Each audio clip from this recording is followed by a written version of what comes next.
And maybe my sister Nia can take care of your paw. She's very good with cuts, and I know a thing or two about them as well." The dog, lured by Bean's innate kindness, creeps out from under the cart and sits at her feet, earning a series of exclamations from the adults around us. "Hey, Ray girl!" the vegetable woman cries, her long silver earrings swinging. She's known us since we were born and isn't the least surprised to see Bean with a bedraggled stray. "Take that creature away now. I can't have it by my food." "Of course, Auntie," I say, dipping my chin in respect.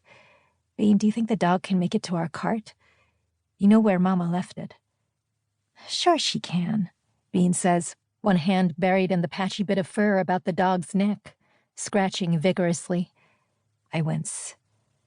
"Just make sure to wash your hands afterward, all right?" Bean casts me a disgusted look and rises to her feet. "Come on, little lady. You can ride in our cart, and we'll get you all cleaned up at home." "You aren't actually taking that creature home," Ani breathes. Even she doesn't dare say such a thing loud enough for Bean to hear. "Of course she is," Sari asserts, her eyes shining with adoration. "Someone has to take care of it," I say as the dog limps off beside my sister. "She'll fit right in with all of Bean's other reclamation projects. You'll see, Mama won't even say a word." But Ani's not listening anymore. Sari's run ahead to catch up with Bean and the dog. Ani calls after her, "Sari! You may watch only, no touching." "Bean, see that she doesn't." I suppress a grin and walk on, knowing that Bean will make sure Sari stays safe around the dog. When Ani quits yelling, I point out the final cart in the marketplace.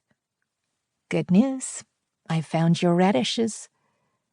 Ani's face lights up and she happily sets to bargaining for them. I wander a little farther on, coming to a stop where the road leaves the square. It's a bright, beautiful day. The tall adobe buildings bathed in sunlight. The great wood timbers that strengthen each floor, throwing shadows where they extrude from the walls. Above the noise of the market, I can hear birds chittering, and I can still smell the fresh scent of green things blowing in from the plains. "Now there's a girl who'll end up alone," a voice says somewhere behind me. I freeze up, my shoulders stiff as old wood. I can't even make myself turn around or look to see who else they might be talking about. I don't have to, anyhow. I know it's me. "No surprise there," another voice says. "Shame her parents will have to keep her. No one else will." I make myself turn to the side and stump away, back toward Ani, because I don't need to see who's talking to know which boys they are. And anyway, I won't end up alone. I've got my sister, Nia, same as she's got me.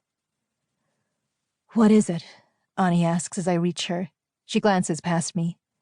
"Were those boys bothering you?" "No." My voice is hard and flat. I try to ease it a bit. "They didn't say a word to me." "Yeah, well, that's Finyar's son. He's always full of ugly things. Want me to punch him for you?" I laugh, taken back to that day Ani and I became friends a good dozen years ago, when she punched a boy who was heckling me and then proceeded to play with Bean. Anyone who would take on bullies and then befriend a toddler couldn't possibly be someone I didn't want to know, even if I prefer to fight my own battles. She flexes her fingers now. "You know, you haven't let me punch anyone in ages. How are they going to learn their manners if someone doesn't set them straight?" "They're not worth it," I say easily. That much at least is true. They aren't even worth acknowledging. And it would ruin a lovely day. Let their mothers deal with them. Ani snorts, but lets the subject drop. I loop my arm through hers, and together we make our way back through the market. We spend a half hour catching up with mutual friends before parting ways, Sari pattering off to visit her grandmother, and Ani calling admonishments to watch her step.